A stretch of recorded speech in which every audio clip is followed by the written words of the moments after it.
Salut à tous, j'espère que tout se passe très bien pour vous. Alors dans cette vidéo, je vais répondre à la question de Nadia. Nadia, c'est l'une de nos abonnés qui a écrit ceci. Bonjour docteur, j'espère que vous allez bien. J'aimerais savoir qu'est-ce qu'il faut faire pour avoir de l'eau. Est-ce qu'on doit faire un puits ou un fourrage? Du moins, quels sont les avantages d'une ou de l'autre solution? Les avantages et les inconvénients, certainement, elle vous l'a dit. Le Dorlo, dans 20-30 ans, il n'y en aura plus.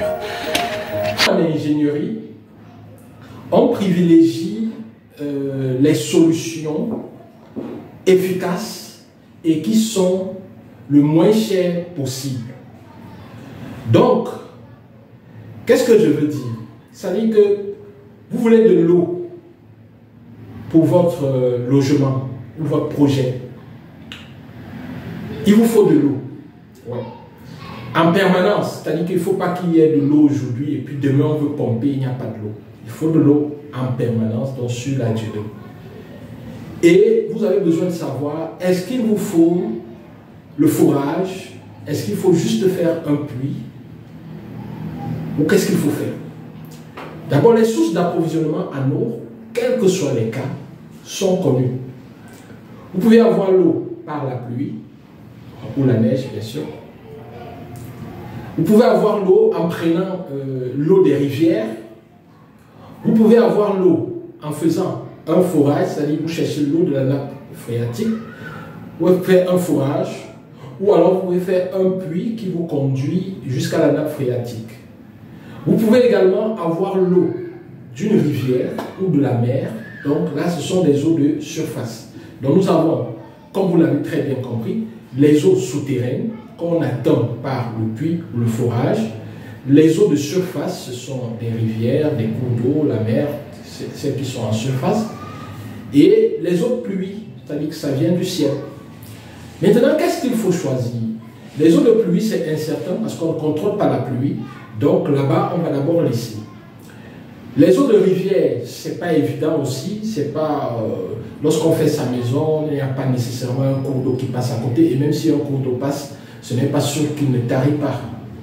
Donc, on peut aussi laisser cette possibilité-là. Mais toujours est-il que les eaux de surface sont plus polluées que les eaux souterraines parce qu'elles sont en surface, elles sont exposées à la pollution anthropique donc créée par les hommes. Donc là, on va laisser ça c'est plus compliqué. Quand c'est pollué, c'est aussi plus compliqué pour le traitement. Donc du coup, on va se pencher sur les eaux souterraines qu'on peut atteindre soit par des puits, soit par des fourrages. Maintenant, qu'est-ce qu'il faut faire entre le puits et le fourrage? Lorsqu'on fait le puits, rapidement, on peut atteindre une eau souterraine superficielle, dont la première couche. On peut avoir tendance à s'arrêter à la première couche et le danger c'est que parfois elle peut tarir et à un certain moment de l'année, nous n'avons pas d'eau. Sauf que l'avantage aussi c'est que si ça tarit, puisque c'est le puits, on peut encore appeler les creuseurs et ils continuent, ils vont un peu plus en profondeur afin que nous ayons notre eau de qualité et en quantité. Ça, pour le puits, on peut le faire.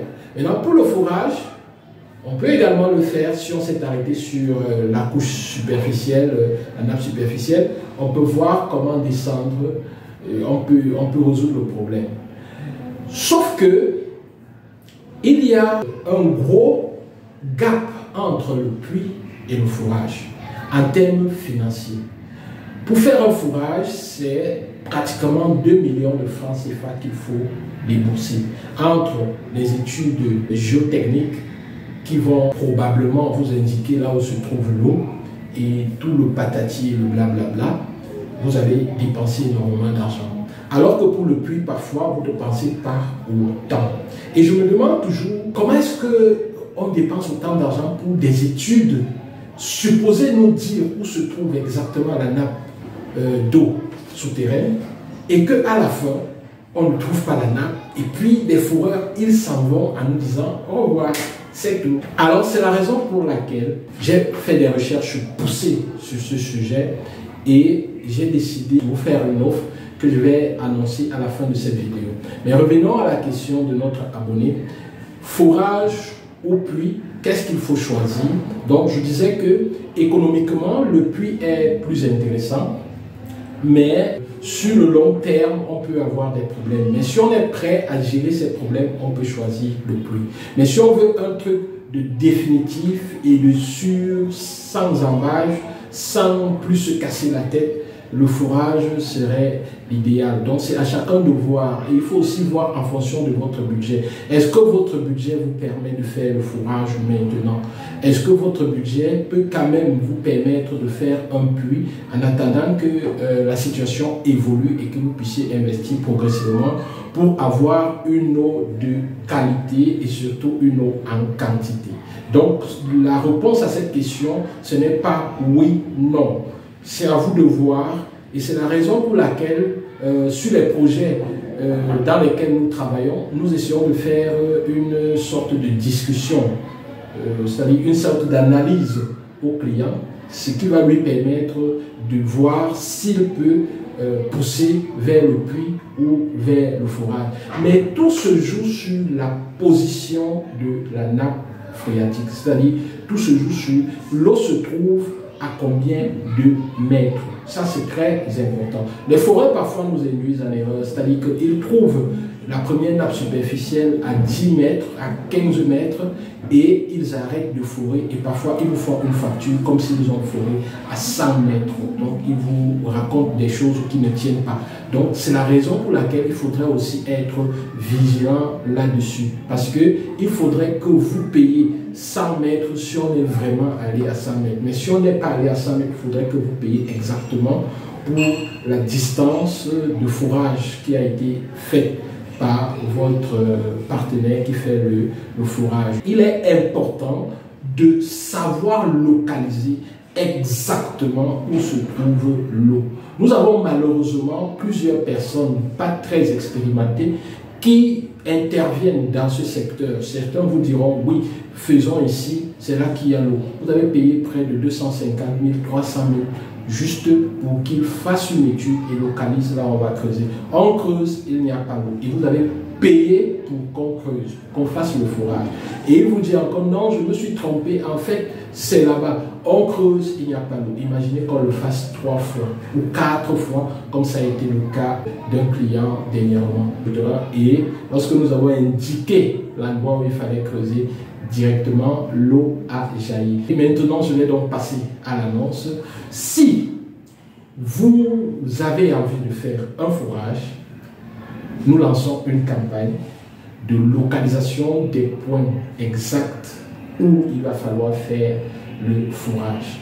Si vous êtes intéressé, contactez-nous. Nous allons commencer le travail à la fin du mois de juin, pas avant. Mais il faudrait vous enregistrer si vous faites partie de la campagne. Nous allons défier la nature parce que exactement, nous allons dire où il faut faire le fourrage ou alors le puits. Et nous allons également vous donner la distance à laquelle vous allez trouver de l'eau. Et ça ne manque pas. Pour vous prouver cela, je vais faire également des vidéos pour montrer ce que nous sommes en train de faire avec ces clients qui vont entrer dans la campagne. Nous sommes sûrs à 100% que lorsque nous allons vous dire que l'eau se trouve à 30 mètres, lorsqu'on va creuser jusqu'à 30 mètres, on va trouver de l'eau. Si on vous dit 15 mètres, on va à 15 mètres, on va trouver de l'eau. Nous avons creusé sur le sujet et nous avons obtenu des résultats. Il faudrait qu'on privilégie une ingénierie locale.